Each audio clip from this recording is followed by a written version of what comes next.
Atong sayro ng dugang pang mga balita sa Mindanao. Makauban nato si Cyril Chavez live sa Cagayan de Oro City. Cyril. Salamat Sara. Patay ang duha ka babaeng estudyante nga angkas human mi diretso pagbangga sa usa ka balay ang gisakyang motorsiklo sa Pagadian City, Zamboanga del Sur. Samtang lalaking minor de edad nga rider samdan. Ang detalye sa report ni Efren Mamak. Sa CCTV, makita ang kalit nga pagbangga sa usa ka motor sa pultahan ni ining usa ka panimalay ug milahos pa sa sulod sa Purok Sili, Barangay Balintawak, Pagadian City, Zamboanga del Sur, banda 3:30 sa hapon adlawng Biyernes. Taod-taod, mibarog ang usa ka lalaking sakay niini, samtang dunay nanuol nga mga tawo. Gani gumikan sa impact, maayong pagkalumping niining drum nga gibanggaan sa motor. Sa laing video, makita na kini nga duha ka mga babaeng biktima nga nagbuyod sa salog og nagkadugo og wala na say panimuot. Makita sab sa video ang lalaking rider sa mong motor nga naghilak nga daw nahadlok.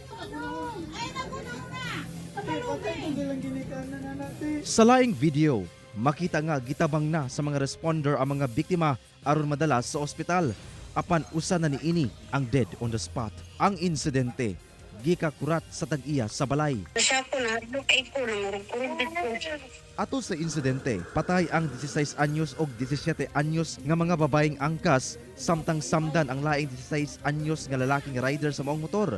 Pulos kini grade 11 students sa Zamboanga del Sur National High School sa investigasyon sa Pagadian City Police. Gikan matud pa sa usa ka suruyanan sa usa ka bungtod ang maong biktima usa diyang papauli na nawad-an kuno og brake ang motorsiklo nga miresulta sa disgrasya.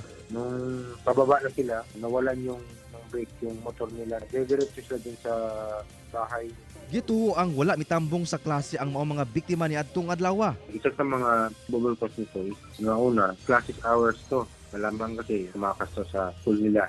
Wala pa'y pahayag ang tunghaan apan sa statement ni ini, gipadangat ni ini ang pahisubo sa kabanay sa mga biktima. Mihangyo kini sa katawan nga likayan ang mga negatibo ug makasakit nga komento karong panahona. Mihangyo sab kini og respeto sa privacy ug hatagan og space ang pamilya nga makabangon sa insidente. Ginakuwaan pa og pahayag ang kabanay sa mga biktima. Samtang mas pahugtan pa sa otoridad ang kampanya batok mga kabatan-unang nagamaneho og motor nga walay lisensya. Kauban si Gary Balantayog, Bong Vicencio, Efren Mamak, 1 Mindanao.